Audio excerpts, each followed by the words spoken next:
So here's the dilemma.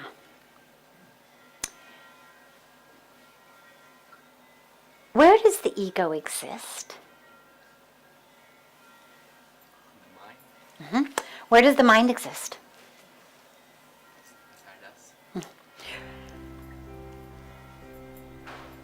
So, in us, in our mind, there's ego. There's a lot of other things as well, but ego is a part of the mind. When I try to conquer it, let it go, push it away, the dilemma is it hears me say that. Right? It's like kids who the parents don't think know how to spell yet and who say, do you think we should go out for Pizza or not? And the kid says, yeah, pizza, let's go, let's go. It can hear you. It knows you're planning to get rid of it. So the ego then starts to play even more games. So what I have found is that rather than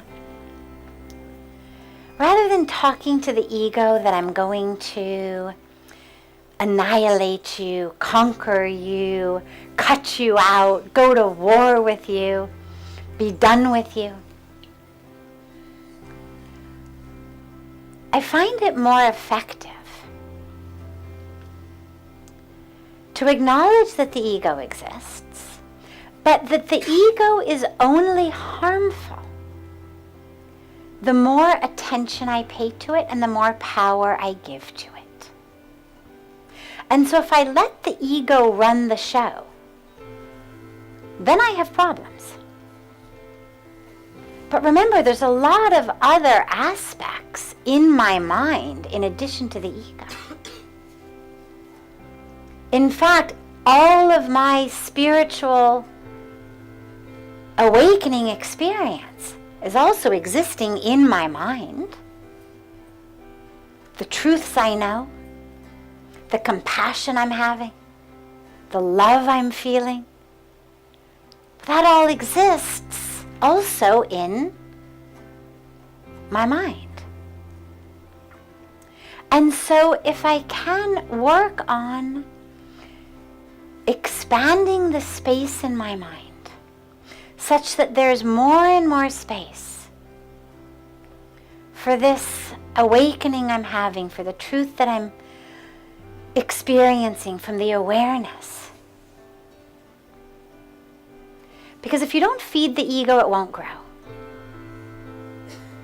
So then what you've got is you've got a much more spacious experience and just a little existence of the ego. And as long as you don't pay very much attention to it, it'll say something. Turn your attention away.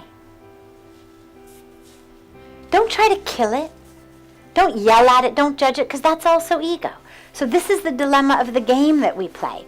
So let's say, for example, I'm walking down the street, you and I meet.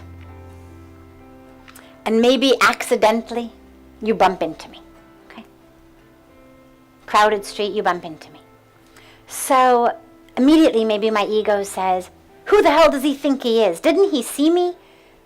What's wrong with him? Don't people pay attention anymore? God, what, he must be... Then, suddenly another voice comes in and says, look at you judging that guy. Stop judging that guy. That's just the ego. The ego is judging. Out with you, ego. I'm not going to judge.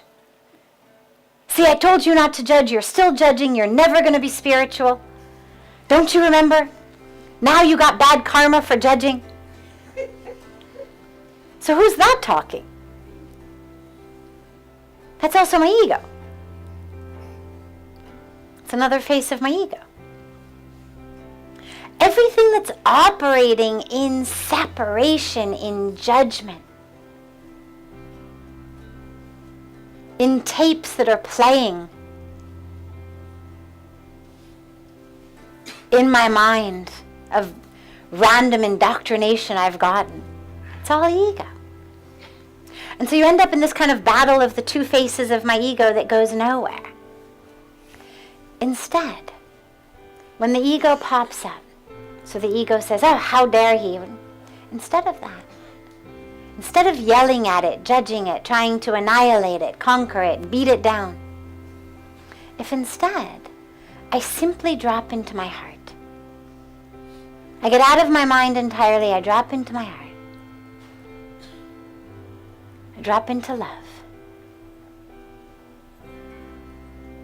What happens then is that spaciousness then gets created in my mind. Nobody paid attention to the ego. It was like a kid shouting something from the way back of the car that nobody listened to. There's another ice cream parlor. Nobody paid any attention. Kid wants ice cream, but nobody's listening. There's another one, Mom. Nobody pays any attention. Eventually, he quiets down. He realizes, all right, I'm not going to get any ice cream. Nobody's listening. First couple times, he may throw a temper tantrum.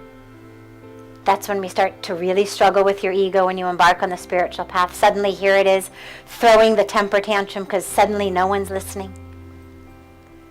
But slowly, slowly, slowly,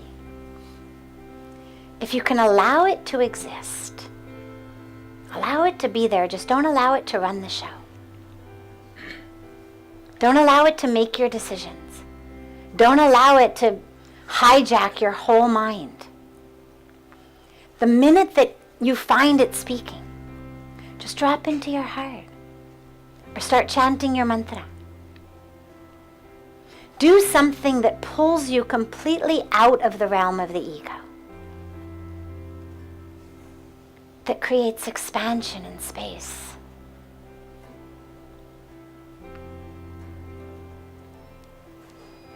And you'll find then a way of coexisting with it. It's not about ever becoming completely ego-free, but it's about it not having any control over you anymore.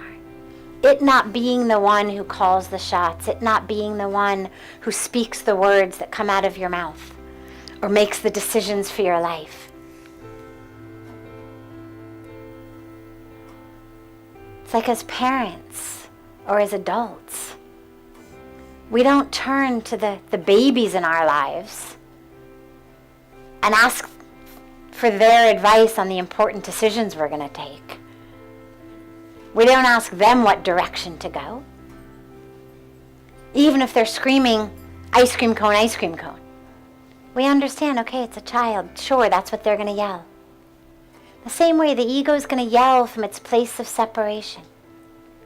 It's going to yell from that which it was indoctrinated to yell. Let it be. Let it be. Bring the attention to that which is real, that which is true. The heart, the expansion, the connection, the oneness, the truth. And slowly, slowly, slowly, its power will dissipate. Then you'll find yourself actually free of it. It'll still coexist, but you'll be free of it even existing with it. You don't have to kill it to be free of it. You just have to stop letting it run the show.